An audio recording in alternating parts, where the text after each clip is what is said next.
Bismillahirrahmanirrahim. Assalamualaikum warahmatullahi wabarakatuh. Perkenalkan, saya Rabiatul Adawiyah dengan NIM 202012124415, yang mana di sini saya akan membawakan sebuah materi yaitu dari problematika kaum remaja. Sebelumnya di sini saya akan menjelaskan terlebih dahulu apa-apa saja sih yang ada dari atau isi dari problematika kaum remaja ini. Yang pertama ada pengertian remaja yang perlu kalian harus ketahui. Yang paling utama dari permasalahan kaum remaja itu apa sih sebenarnya pengertian remaja. Terus yang kedua ada problematika kaum remaja tersebut, apa saja sih masalah-masalah pada kaum remaja ini. Dan yang ketiga, penanganan problematika remaja dalam psikologi pendidikan Islam. Dan terakhir yaitu pendidikan kaum remaja tersebut. Oke, langsung saja kita memasuki penjabarannya.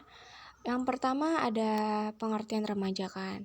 Sebelumnya kita pasti sebelum memulai ini kan membaca problematika kaum remaja. Apa sih ibaratnya problematika kaum remaja ini? Sebelum kita mendalami problematika kaum remaja tersebut, kita harus mengetahui terlebih dahulu apa sih sebenarnya pengertian remaja tuh.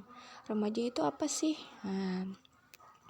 Jadi remaja ini yang umurnya kisaran dari usia 12 ya sampai 21 tahun, yakni sampai selesainya pertumbuhan fisik. Pada masa remaja ini kan individu itu mencapai pertumbuhan fisik yang maksimal, dan pada masa ini pula mencapai kematangan kemampuan reproduksi. Matangnya ini kan menyebabkan remaja itu mempunyai perhatian terhadap lawan jenisnya, dan remaja itu akan berusaha untuk memikat lawan jenisnya tersebut. Nah, jadi di sini pengertian remaja itu bisa dikatakan remaja itu manusia dari umur sekitar 12 sampai 21 tahun. Terkadang juga nih umur-umur yang pada saat ini nih, pada saat yang pertumbuhan fisiknya yang udah mulai matang lebarnya inya, menyebabkan inya mulai perhatian kepada lawan jenis. Nah, itulah pengertian singkat dari pengertian remaja. Terus yang kedua ada problematika kaum remaja ya kan. Nah, sesuai dengan judulnya problematika kaum remaja. Jadi ada beberapa bagian dari problematika kaum remaja ini. Ada pada kenakalan terisuler, kenakalan neurotik atau delinkuensi neurotik, dan yang ketiga kenakalan psikotek atau delinkuensi psikopatik. Terus yang terakhir ada kenakalan defek moral atau delinkuensi defek moral.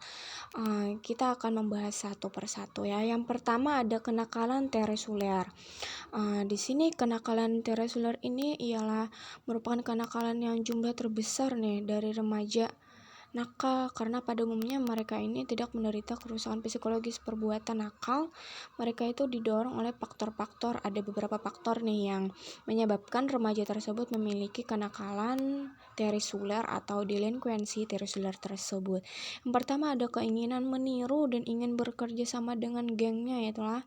Jadi karena divisi motivasi, mereka tuh banyak berasal dari daerah kota.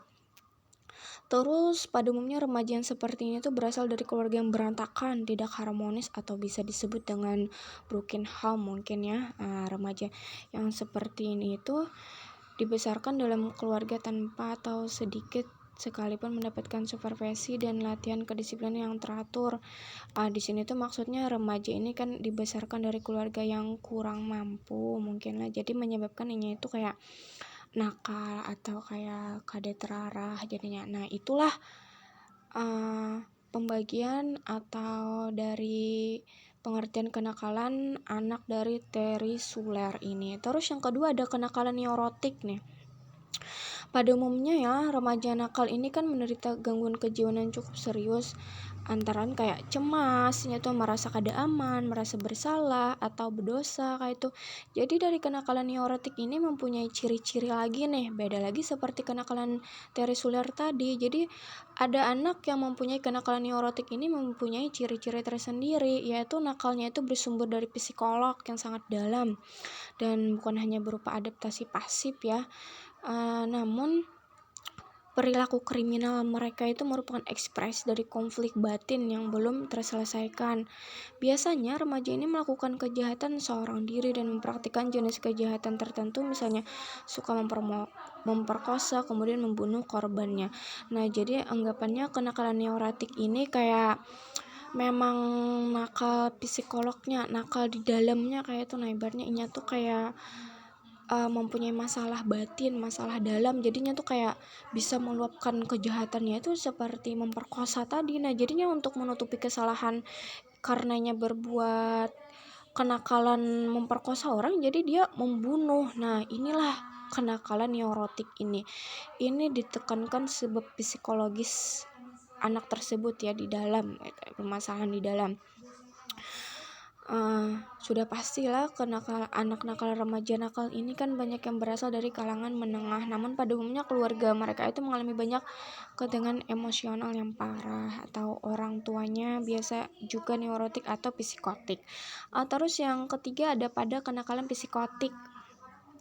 Psikotik ini sedikit lah jumlahnya, tetapi dilihat dari kepentingan umum dan segi keamanan ya, mereka merupakan oknum kriminal yang paling berbahaya. Nah, apa nih? Ngeri juga ya, paling berbahaya katanya kenakalan psikotik ini. Jadi dari ciri-ciri tingkah laku remaja yang memiliki kenakalan psikotik ini ialah hampir seluruh remaja delinkuan psikopatik ini berasal dari dibesarkan dalam lingkungan keluarga yang ekstrim, brutal, diliputi banyak pertikaian keluarga, berdisiplin keras namun tidak konsisten, dan orang tuanya selalu menyia-nyiakan mereka sehingga mereka tidak mempunyai kapasitas untuk menumbuhkan afeksi dan tidak mampu menjalin hubungan emosional yang akrab dan baik dengan orang lain. Ini hampir seluruh remaja ya, ibaratnya ada orang tua yang sangat menuntut anaknya untuk seperti ini seperti itu, namun kurang hubungan mereka dalam hubungan emosional mereka antara orang tua dan anak, kurang mengakrabi, jadinya anaknya merasa bersalah atau kayak merasa tertekan, ditekan harus seperti ini dan harus seperti itu, dan mereka itu tidak mampu menyadari arti bersalah, berdosa atau melakukan pelanggaran. Nah, bentuk kejahatannya ini majemuk, tergantung pada suasana hatinya yang kacau dan tidak dapat diduga. Begitulah anak-anak remaja ini, karena anak-anak remaja ini masa-masanya ia ingin memiliki jati diri mereka masing-masing. Kebanyakan dari mereka ini kan juga menderita gangguan neurologis sehingga mengurangi kemampuan untuk mengendalikan diri sendiri.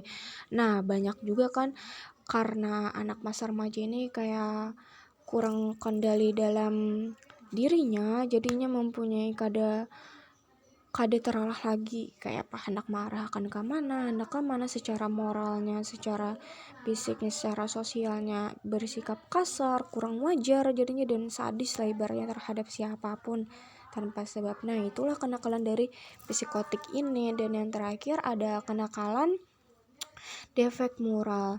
Nah, defek moral ini kan artinya itu seperti rusak, tidak lengkap, salah, cedera, cacat, dan lain-lain ya.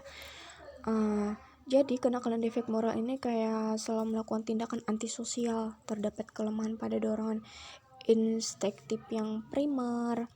Nakal ini kan menimbulkan korban fisik lah. Kenakalan sosial ini yang tidak menimbulkan korban di pihak orang lain, misalnya kayak pelacuran, penyalahgunaan obat, hubungan seks bebas, kenakalan yang melawan status. Ibaratnya di sini tuh kayak bebas benar, nah kacau, rusak, ibaratnya yang mengolah orang-orang di sekitar, bahkan orang terdekat bisa menjadi korban karena perilaku yang menyakiti dari diri sendiri dan orang lain. Terus pada poin ketiga yaitu ada pada penanganan. Nah, yang pertama tadi kita sudah membahas tentang pengertian remaja itu apa sih. Terus yang kedua, apa saja sih problematika kaum remaja. Ternyata ada beberapa macam problem remaja ya. Ada yang dari luar, ada yang dari dalam, ada yang memang dari sosial, ada yang memang dari keluarga, nah dan lain-lain. Terus bagaimana nih penanganan problematika remaja tersebut dalam psikologi pendidikan Islam tentunya. Salah satu faktor yang menyebabkan timbulnya kenakalan remaja ini adalah kurangnya pendidikan agama. Nah, bahwa menumbuhkan pendidikan agama Islam itu untuk membimbing peserta didik agar mereka menjadi orang muslim sejati, beriman dan beramal saleh dan berakhlak mulia serta berguna bagi masyarakat, agama dan negara. Nah, dan di sini kan ibaratnya tujuan pendidikan agama Islam ini untuk menanamkan akhlak dan budi pekerti ya, agar manusia bermoral, berhati bersih dan berkemauan keras, berakhlak mulia dan selalu mengingat Allah. Selain itu juga pendidikan agama Islam kan bertujuan meningkatkan Islam sebagai menjadi manusia muslim yang beriman dan bertakwa kepada Allah. Sudah pasti ibaratnya kita menanamkan pendidikan agama Islam, dasar-dasar pendidikan yang diterapkan orang tua kepada anak, pengisian waktu luang yang teratur, membentuk kelompok bimbingan dan penyuluhan, pengalaman ajaran agama, menanamkan kepada anak itulah ibaratnya kayak menanamkan atau membibitkan hal-hal kebaikan. Jadi membuat anak itu tidak membuat kenakalan karena ibaratnya orang tuanya sudah menanamkan, nah kamu ayah atau ibu bekalkan dasar-dasar pendidikan seperti ini, dasar-dasar agama Islam, bahwa di dalam Islam memperkosa orang itu tidak baik, ada hukumnya, ada dosanya, ada hukumannya bagi Allah. Nah, jadi ibaratnya ini kayak saudara remaja ini menemukan atau melihat cerita atau mendengar kabar atau berita bahwa oh, pemerkosaan ini tidak baik, nakal-nakal ini tidak baik. Karena apa? Karena ini sudah ada tanaman-tanaman di dirinya sewaktu kuitannya menanamkan atau dari sekolahan atau pendidikannya yang menanamkan hal pendidikan tersebut. Jadi sangat penting menanamkan pendidikan agama ini kepada anak dari usia dini. Bahkan sudah dikatakan oleh Nabi, anak kecil itu ditanamkan dari kecil, seperti itulah paling mudah kita untuk menanamkan pembelajaran kepada anak-anak daripada setelah besar dia sudah mempunyai pikiran tersendiri, bisa membangkang dan bisa melawan. Nah, terus pendidikan pada kaum remaja nih sangat berpengaruh juga nih, pendidikan agama atau pendidikan kaum remaja ini nih untuk di kalangan remaja di sekolah nih kan. Apabila guru yang bersangkutan itu memiliki personalitas yang bulat dan utuh dengan keyakinan penuh terhadap kebenaran agama yang diajarkan. Ibaratnya pendidikan kaum remaja ini sangat berpengaruh dari gurunya kepada si remaja. Karena apa? Perkembangan agama ini ibaratnya si guru menanamkan. Di sini tuh cuman beda sebutannya aja, jika kita di rumah orang tua dan jika di sekolah guru. Nah, karena kan di sekolahan ini kan guru agama yang sangat berpengaruh terhadap pendidikan remaja, terkhususnya untuk pendidikan agama ya kan. Nah, karena anak-anak remaja itu kan di samping mereka yang ingin serba tahu, selalu ingin diajarkan, ibaratnya ingin dipandang berwibawa, terampil dalam menerapkan metode apapun, kayak ibaratnya motivasi, dorongan positif untuk dia berkembang itu sangat dibutuhkan. Dorongan dari orang tua, guru, orang terdekat, teman-teman. Karena perkembangan agama pada umur ini tuh sangat penting. Apabila mereka telah memahami ajaran agama yang telah diajarkan, seperti sudah mengenal bahwa keburukan ini tidak baik, keburukan itu tidak baik, mengajarkan doa-doa, ibadah. Nah, itu menjadi penanaman yang sangat bagus untuk anak nantinya. Karena pada masa ini tuh tanpa kecenderungan anak remaja ini kembali pada sikap introvert, karena anak itu kan merasa dirinya telah dewasa, jadinya tuh kayak sulit untuk memberikan bimbingan dan penunjuk kepada mereka. Untuk itulah yang sangat diperlukan langkah-langkah yang bijaksana dari orang dewasa seperti guru tadi ya, bimbingan, support, semangat. Nah, jadi untuk mendidik anak remaja itu harus mengambil sikap yang bagus juga, tidak bisa sembarangan juga ibaratnya ya, karena remaja ini kan sudah dikatakan dewasa, sudah besar ibaratnya. Dari awal tadi kan remaja ini dari umur 12 sampai 21. Jadi ada beberapa cara lah untuk mendidik anak remaja ini. Salah satunya yaitu kita harus mengetahui perubahan yang terjadi pada anak, apa yang mereka sedang lakukan, pubertas dengan melakukan pengamatan. Oh, ini anaknya dari tingkah ini ke sini ke sini. Nah, kita yang sudah besar atau guru atau orang tua pasti mengamati, karena kita lebih dulu sudah mengalami hal tersebut, kayak mengarahkan mereka untuk selalu pergi ke masjid misalnya tuh sejak kecil, sehingga mereka itu disiplin lah, naluri hidupnya bahwa dibiasakan dari kecil ke masjid sampai besar sampai beranjak dewasa. Anda setiap melakukan gotong royong di lingkungan misalnya menanamkan rasa percaya diri, siap mendengarkan pendapat-pendapat orang lain misalnya kayak itu, menyarankan agar menjalani persahabatan dengan teman-teman yang baik, tidak boleh saling bentrok atau berkelahi kayak itu. Nah, mengembangkan potensi mereka lah di semua bidang yang bermanfaat, menganjurkan mereka untuk berpuasa sunnah misalnya. Nah, itu kan merupakan pendidikan agama nih, karena hal itu kan dapat menjadi perisai dari kerusakan-kerusakan moral pada remaja atau manusia yang pada umur dan kalangan lainnya ya, seperti menyadarkan mereka akan status sosial itu pada mereka, misalnya kayak mengajari rasa empati kepada teman-teman sosial yang rendah atau berbuat baik kepada sesama. Nah, itulah ibaratnya kepada anak remaja yang harus mengambil sikap-sikap yang seperti saya sebutkan tadi. Nah, itu sajalah yang saya bawakan dari problematika kaum remaja tersebut. Mohon maaf jika ada kesalahan atau kekeliruan dalam membawakan. Saya undur diri.